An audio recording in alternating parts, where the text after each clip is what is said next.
Tere, kallis vaataja! Täna on loomise hingamispäev. Loomise hingamispäev on midagi, mida meie kogudus, adventkogudus on juba aastaid pidanud tähtsaks. See on teemapäev, mida proovitakse rõhutada kogudustes ja selleks on peakonverents meile ka kirjutanud jutluse. Ja see jutlus räägib meile Jumala ühe loomiste suurimast imest, ühest suurimast kingitusest meile ja ma julgen öelda, et selleks on hingamispäev. Selle jutluse on kirjutanud Robert Costa, kes on adventpastor ja evangelist. Ohvrite arv oli mõlemal poolel suur. Suurtüki tuli oli intensiivne. Raske suurtüki väe pommitamine kestis terve päeva. Maa värises lakkamatust teljeriikide lennukite mürinast. Liitlasväed vastasid samaga. Rivaleerivad armeed seisid vastamisi kaevikutes. 18-aastane Ameerika sõdur Joe nõjatus kurnatult vastu oma värskelt kaevatud kaeviku muldseina. Päike oli loojumas. Oli järjekordne päev mööda läinud ja ta oli endiselt elus. Oli jõululaupäev 1943. Mõtted kodust ujutasid ta meeled üle. Ema ja isa, tema vend Tom, tema õde Alice, värskelt küpsetatud õunakook, oma tehtud rosinaküpsised, röstitud kalkun, värviliselt pakitud kingitused, jõulupuu, naeratused, kallistused, kaminas põlevad puuhalud, kuum šokolaad, rahu. Kuid selles õudusunenäos, mida sõjaks nimetati, vaatas talle näkku vaid surm. Rahu maa peal ja hea tahe inimeste vastu olid vaid tema kujutlusvõime killud. Lahinguväli oli nüüd vaikne, õhk oli karge ja selge, tähed vilkusid kuuvalges taevas ja siis ta kuulis seda. Kas see võis tõesti olla laulmine? Kas ta kõrvad petsid teda sellel 1943. aasta jõululaupäeval? Kas see oli mingi varjatud lõks? Kas see oli mingi pahaendeline plaan? Tuttava jõululaulu helid muutsid öö õhu rõõmsaks. Kuigi sõnad olid saksa keeles, oli viis eksimatu. Püha öö, õnnistud öö. Kõik on maas, rahu sees. Joosep valvab ja Maarjal on seal, magav lapsuke põlvede peal. Saksa sõdurid laulsid jõululaule paarisaja meetri kaugusel, olles täiesti nähtaval. Aeglaselt, algul ettevaatlikult, ronis Joe oma laskeaugu seest välja. Tema süda oli liigutatud, tema emotsioonid tärganud. Järsku ei suutnud ta end enam talitseda. Spontaanselt hakkas temagi laulma.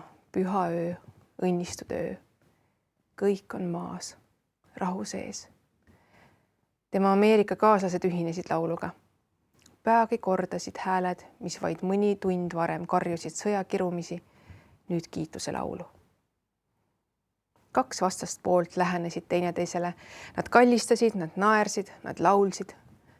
Ühe öö jooksul olid nad vennad. Nad jagasid ühist inimlikkust. Tulevahetus lakkas. Pommitamine lõppes. Miinipildujad vaikisid. Sel jõululaupäeval said vaenlased lühikeseks hetkeks sõpradeks. Mõnes mõttes tunnistasid nad sügavat tõde, mis on väljendatud apostlite tegude raamatus 17. peatükis salmides 24 ja 26. Jumal, kes on teinud maailma ja kõik, mis siin sees, kes taeva ja maa issandana ei ela templites, mis on kätega tehtud. Tema on teinud ühest ainsast terve inimkonna elama kogu ilma maa peal ning on neile seadnud ettemääratud ajad ja nende asukohtade piirid. Inimväärikuse olemus peitub ühises loomises. Asjaolu, et oleme ainulaadselt Jumala poolt loodud, annab väärtuse igale inimesele. Jumal on meie isa. Meie pärand on ühine. Me oleme universumi kuninga pojad ja tütred. Kuulume samasse perekonda. Oleme vennad ja õed, keda on kujundanud, vorminud ja loonud seesama Jumal. Loomistõde annab tõelise enesehinnangu. Universumi looja lõi minu. Ma olen eriline. Kui geenid ja kromosoomid ühinesid, et moodustada sinu isiksuse ainulaadne bioloogiline struktuur, kasutas Jumal selle mustri ära. Seda mustrit ei ole enam. Terves universumis pole mitte kedagi teist sinu sarnast. Sa oled ainulaadne, kordumatu looming. Evolutsioon on inimväärikust alandav. Kui ma olen vaid paisunud valgukompleks, kui ma olen pelgalt õnneliku juhuse produkt, kui ma olen ainult loomariigi arenenud vorm, siis on elul vähe tähendust. Ma olen kõigest 1/5 miljardist inimesest, kes küünistab 11 elamispinna pärast planeedil Maa. Loomistõde annab elule moraalse kohustuse. Olen Jumala poolt loodud ja vastutan oma tegude eest tema ees. See, kes mind tegi, peab mind vastutavaks. Tema on kehtestanud absoluudid moraalse relativismi maailmas. Evolutsioon ei anna eluks mingit moraalset eetikat. Kuna inimesed on arenenud loomad ja kõrgeim standard inimmõistus, moraalsus määratakse seestpoolt. Puudub absoluutne igavene standard, mis reguleeriks käitumist. Aga loomine annab lootustunde. Jumal, kes mind lõi ja armastab mind, ta hoolib minust, ta juhib mind läbi selle elu. Evolutsioon otsib elu katsumustes jõudu seestpoolt. Loomine vaatab aga väljapoole. See vaatab armastava, vägeva ja kõike teadma Jumala poole. Loomine annab ette määratuse tunde. Jumal, kes mind armastab, kes mind lõi ja kes minust hoolib, on valmistanud mulle koha taevas. Surm ei ole pikk öö ilma hommikuta, haud ei ole mingi tume auk maa sees. Jumala plaan on auline, uus homne. Evolutsionistile on surm aga lõpp. Homset ei ole. Loomine räägib lootusest. Evolutsioon kordab surma. Loomine räägib kindlast tulevikust. Evolutsioon kordab pimeda juhuse häält. Loomine vastab elu igavestele küsimustele, kust ma tulin, miks ma siin olen, kuhu ma lähen.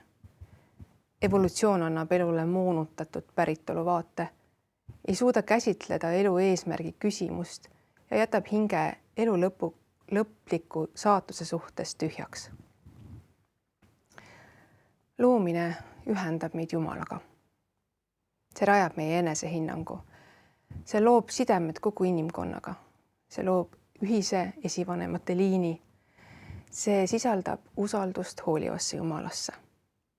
See seob meid Jumala ammendamatu väega ja julgustab meid lootusega elule pärast surma.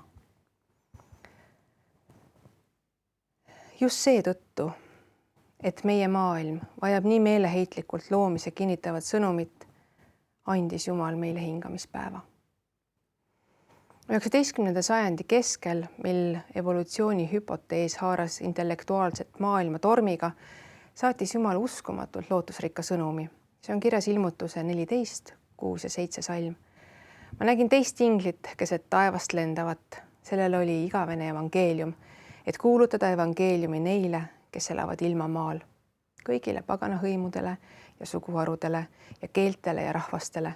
Ja ta hüüdis suure häälega: kartke Jumalat ning ülistage teda, sest tema kohtumõistmise tund on tulnud ning kummardage teda, kes on teinud taeva ja maa ja mere ja veteallikad.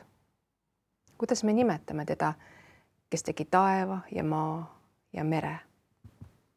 Looja. Piibel ütleb, et tuleb kummardada loojat. Ilmutuse sõnum, mis kutsub meid Jeesuse juurde, on kutse kummardada loojat. Jumala viimase aja sõnum on see, mis kutsub kogu inimkonda tagasi kummardama teda kui taeva ja maa loojat. Kogu kummardamise aluseks on asjaolu, et Jumal lõi meid. Aktsepteerides evolutsiooni, hävitate Jumala kummardamise aluse. Johannes väidab seda lühidalt järgmiste sõnadega. See on kirjas Ilmutuse 4.11. Sina oled Issand ja Jumal, oled väärt võtma au ja austust ja väge, sest sina oled loonud kõik. Kõik olev on loodud sinu tahtmise läbi. Ta on väärt täpselt seetõttu, et ta on loonud. Kui Jumal poleks meid loonud, kui me oleksime kõigest arenenud ja elu oleks kosmilise juhuse ja juhusliku valiku tulemus, puuduks igasugune põhjus kummardamiseks. Evolutsiooni ajastul on Jumal andnud hingamispäeva kui igavese sümboli oma loomeväest ja autoriteedist. Hingamispäev on iganädalane meeldetuletus, et me ei kuulu iseendale. Tema lõi meid. Elu ei saa eksisteerida temast lahus, sest tema sees me elame ja liigume ja oleme. Apostlite teod 17.28. Hingamispäev kutsub meid tagasi meie juurte juurde. See on side meie päritolu perega. Hingamispäev on peetud pidevalt alates aja algusest. See on katkematu ühendus ajas tagasi meie loojani. Hingamispäev räägib meile, et me ei ole pelgalt aja ja juhuse produkt. See aitab meil keskenduda kuulsusrikkale tõele, et me oleme Jumala lapsed. See kutsub meid lähedasele ja intiimsele suhtele temaga. Tõde on see, et me kõik kipume unustama. Just seetõttu ütleb Jumal, pea meeles. Hingamispäev on iganädalane meeldetuletus, milline on Jumal. See kutsub meid uuele suhtele temaga. Püüdes hävitada meie loomise ainulaadsust, on saatan toonud sisse mitte eriti peene võltsingu. See võltsing, mida isegi mõned meie seast aktsepteerivad, kõlab umbes nii. Jumal on loomise peapõhjus, kuid tal kulus maailma olemasollu toomiseks pikki ajastuid. Evolutsioon oli protsess, mida ta kasutas. See lähenemisviis püüab harmoniseerida nii nimetatud teaduslikke andmeid esimese Moosese raamatu kirjeldusega. See väidab, et loomispäevad on pikad, ebamäärased ajavahemikud. See aktsepteerib evolutsioonilist seisukohta, et maa on 10 miljoneid aastaid vana. See sünkretistlik seisukoht tekitab palju rohkem probleeme, kui lahendab. See eirab täielikult psalmi kirjutaja väidet. Issanda sõnaga on tehtud taevad ja tema suuhingusega kõik nende väed, sest tema ütles ja nõnda see sai, tema käskis ja see tuli esile. Psalm 33, 6 ja 9. See jätab kahe silma vahele selge deklaratsiooni, mis on kirjas Heebrealaste raamatus peatükis 13 ja salmis 3. Usus me mõistame, et maailmad on valmistatud Jumala sõna läbi, nii et nägematust on sündinud nähtav. 7. päeva adventistid usuvad, et Jumal lõi maailma 6 sõnasõnalise 24-tunnise päevaga ja puhkas 7. Esimese Moosese 1. ja 2. peatükis olev keeleline struktuur ei luba midagi muud. Heebreakeelne sõna päeva kohta on jom. Terves piiblis iga kord, kui numbreid kasutatakse sõna jom ees omadussõnana, piirab see ajavahemikku 24 tunniga.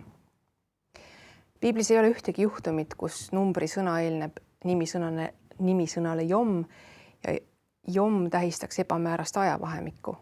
Eranditult on see alati 24-tunnine periood. Nende pikkade ebamääraste loomisajastute vale idee omaks võtmine tähendab pühakirja keelelise struktuuri vaidlustamist. See tähendab oma isikliku arvamuse asetamise Jumala sõna grammatilisele struktuurile. Lisaks, kui Jumal ei loonud maailma 6 sõnasõnalise päevaga, siis mis tähendus on 7. päeva hingamispäeval? Kuidas saaks Jumal käskida? Pea meeles, et sa pead hingamispäeva pühitsema, sest 6 päevaga tegi Issand taeva ja maa, mere ja kõik, mis neis on, ja ta hingas 7. päeval. Seepärast Issand õnnistas hingamispäeva ja pühitses selle. 2. Moosese 28 ja 11. Ei oleks absoluutselt mingit mõtet jätta hingamispäeva 6-päevase loomisnädala igaveseks pärandiks, kui 6-päevast loomisnädalat pole kunagi eksisteerinud. pikkade loomisajastute aktsepteerimine tähendab 7. päeva hingamispäeva vajalikkuse kahtluse alla seadmist. See tähendab piibli autoriteedi vaidlustamist. See tekitab tõsiseid küsimusi pühakirja terviklikkuse kohta. Ja lõppkokkuvõttes õõnestab see 7. päeva adventistide koguduse olemasolu põhjust. Ma usun, et saatan vaidlustab Jumala autoriteedi olemust, rünnates hingamispäeva. Hingamispäev ei ole pelgalt hea soovitus. See on käsk Jumala enese troonilt. Hingamispäeva kergekäeline eiramine, selle käsitlemine tavalise argipäevasena on meie ususuhte olemuse hävitamine Jumalaga. Hingamispäev on püha päev, mitte puhkusepäev. Kuigi meie isiklikud valikud hingamispäeva pidamisel ei pruugi alati olla täpselt samad, on üks ühine põhimõte. Hingamispäev on antud meile armastava looja poolt, et meid temaga ühendada. Hingamispäeva keskmes on suhe, tunnistamine, et Jumal on väärt meie ülimat pühendumust, sügavamat truudust ja täielikku lojaalsust. Ja on veel teine tähendus, kuidas hingamispäev meie väsinud südametele julgust annab. See ilmutab meile, et võime oma lunastuse osas leida rahu Kristuses. Hingamispäev on puhkuse, mitte tegude sümbol. See on tähendusrikas sümbol õigeks mõistmisest usu läbi, mitte seaduse kuulekusest. See on selge üleskutse usaldada teda, mitte iseennast. Heebrea kirja kirjutaja kasutab hingamispäeva selle Kristuses puhkamise illustratsioonina. Ta kuulutab, nii on siis Jumala rahva hingamisaeg või siis hingamispäev alles ees. Sest kes läheb tema hingamisse, see hingab ka ise oma tegudest, nii nagu Jumal oma tegudest. See on kirjas Heebrea raamatus 4, salmid 9-10. Tõelisesse hingamispäeva rahusse sisenemine tähendab seda, et me lõpetame pääste saavutamise püüdlused omaenda pingutuste alusel. Jumal on meid päästnud Kristuses. Kui Jeesus andis avalikult oma elu ristil, suri ta surma, mille me ära teenisime. Ta andis oma täiusliku elu asenduseks meie patusele elule. Hingamispäev ei ole tegude läbi pääsemise sümbol. Pigem on see igavene meeldetuletus, et me puhkame temas, oma päästjas. Naatsareti puussepp ehitas meile erilise eluaseme. Me võime seal pelgupaika leida. Me võime seal olla kaitstud. Tema töö on täielik. See on lõpetatud. Me võime teada, et Kristuses on meie armastav taevane isa meid vastu võtnud. Kui me hingamispäeval puhkame me tema armastavas hooles. Me puhkame tema õiguses. Hingamispäeva puhkus on usukogemuse sümbol Jeesuses. See on ilmekas illustratsioon meie usaldusest tema vastu. Terve nädal me töötame, aga 7. päeval me puhkame. Me pöördume oma tegudest ära, et täielikult puhata Kristuses. Jeesuses on meil koht, kuhu kuuluda. Me ei pea stressirohkelt oma päästet välja teenima. Meie elu ei pea olema täidetud süü, hirmu ja ärevusega. Hingamispäev on puhkeoleku ilmutus. Pääste tuleb ainult Jeesuse kaudu. Me ei vääri seda. Me ei saa seda teenida. Me puhkame ja võtame selle usu läbi vastu. Kui Jeesus heitis hinge ja hüüdis, see on lõpetatud, sulges ta oma silmad ja suri. Lunastustöö oli lõpule viidud. Ta puhkas hingamispäeval, sümboliseerides lõpetatud ehk valmis tööd. Igal hingamispäeval, kui me puhkame nädala viimasel päeval, kuulutame meiegi, Jumal, ma puhkan Kristuse lõpetatud töös ristil, ei tooma oma käega midagi, vaid klammerdun sinu risti külge.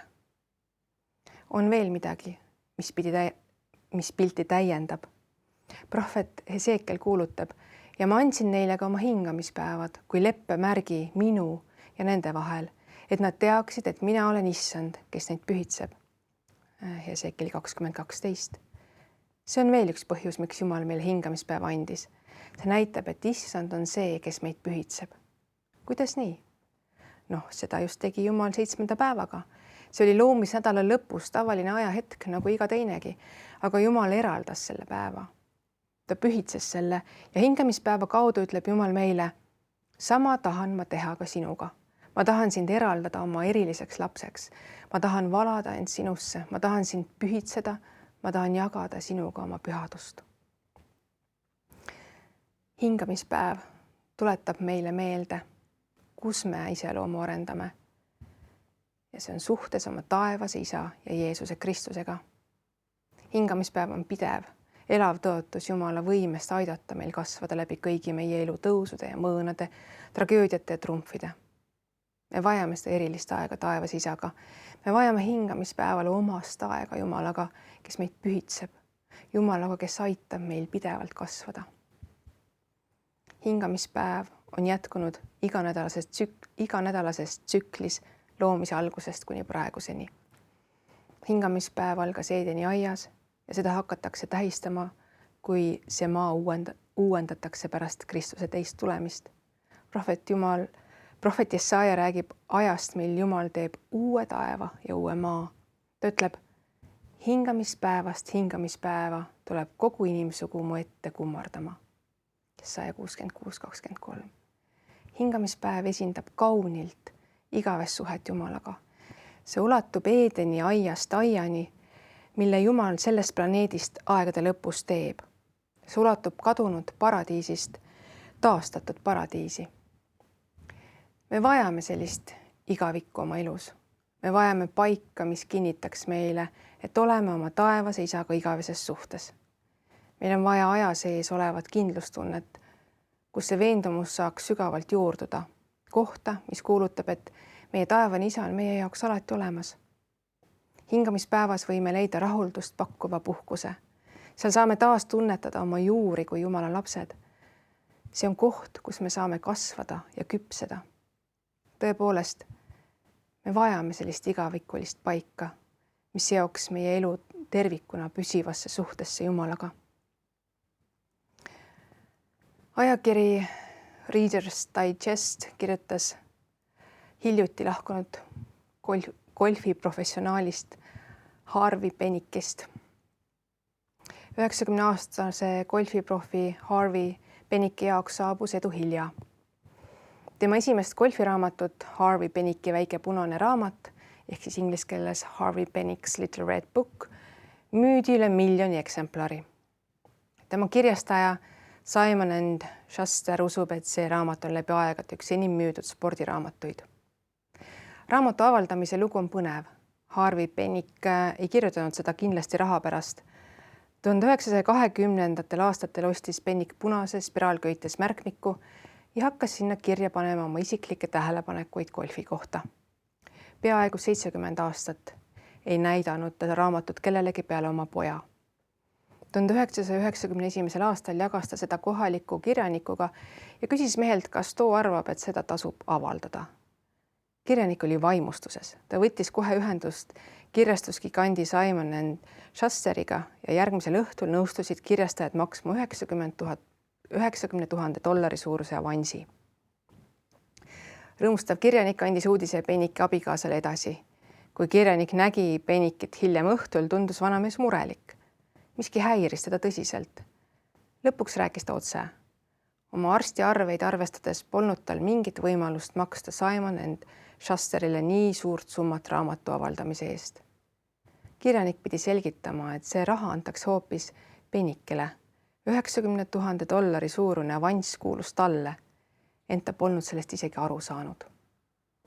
Hingamispäeva näol on Jumal andnud meile avansi igavikust. Igal hingamispäeval puudutab taevas maad, nagu juudi autor Abraham Heschel seda tabavalt väljendas.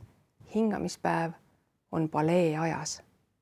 Hingamispäev kutsub meid eemale ajalikest asjadest igavikuliste juurde. See kutsub meid sisenema tema taevasesse rahusse.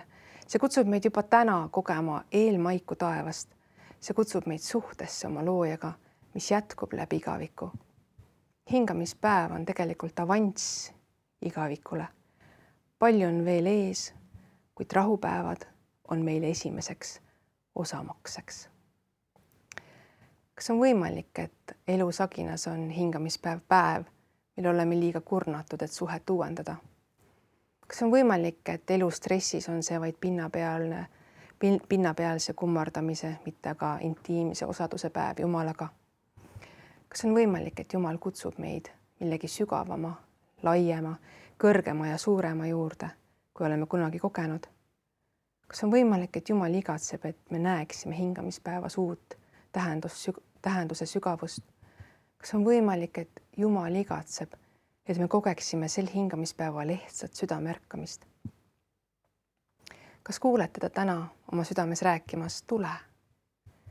Tulge kõik minu juurde, kes olete vaevatud ja koormatud ja mina annan teile hingamise. Matteus 11:26-28. Miks mitte avada temale oma süda just praegu? Miks mitte anuda teda, et ta kustutaks hinge sisemise nälja? Miks mitte paluda tal just nüüd anda sulle sel hingamispäeval igaviku eelmaitse? Miks mitte paluda tal avada sinu silmad, et näeksid temaga uuendatud rahupäeva osaduses uut ilu? Me palvetame. Armas taevane Isa, me täname sind sinu hingamispäeva eest, sinu loomeväe ja selle eest, et sa oled andnud meile selle hingamispäeva, selle ajapalee, mis ulatub Eedenist kuni igavikuni. Me tunnistame, et oma tegude, murede ja pingutustega oleme sageli liiga väsinud, et sinuga tõeliselt kohtuda. Me oleme kandnud koormaid, mida sa ei ole pannud meie õlgadele.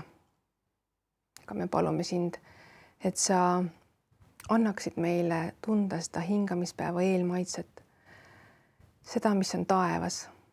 Anna meile maitse seda igaviku rahu, mille oled sina, Jeesus, meile valmistanud.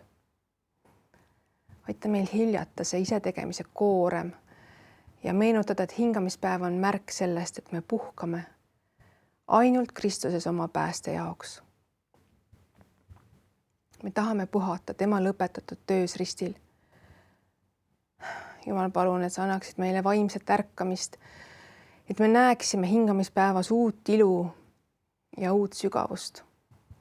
Me palume, et sa kustutaksid meie hinge sisemise nälja ja uuendaksid meie suhet sinuga. Jumal, ava meie silmad nägema, milline sa tegelikult oled. Armastav, vägev ja kõike teadev Jumal, kes on meile alati toeks. Ühenda meid uuesti meie juurtega, sinu lastena, sinu nimel ja sinu vaimu väes palume seda Jeesuse nimel. Aamen.